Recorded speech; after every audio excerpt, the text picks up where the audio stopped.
If you've been hearing about SynoCell and Dr. Stephenson's so-called molecular switch that supposedly activates deep cellular repair and boosts energy at the core, you're probably wondering whether this supplement is truly legit or just another trend wrapped in scientific language meant to grab attention.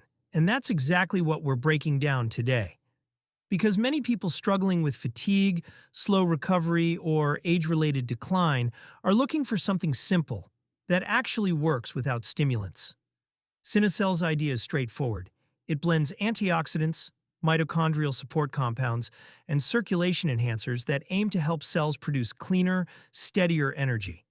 And according to the marketing claims, flipping this so-called switch may encourage better focus, vitality, and resilience over time.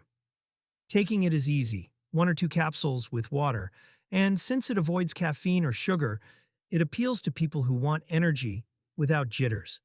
The strongest parts of SynoCell are its clean formula, gradually noticeable improvements in stamina for some users, and the fact that it targets deeper cellular processes instead of masking tiredness. Still, it's far from perfect. Results differ widely. Scientific proof behind the molecular switch is limited, and anyone expecting dramatic changes may end up disappointed because effects are usually subtle and slow to develop. It's also relatively expensive, especially since long-term use is needed to see whether it truly makes a difference.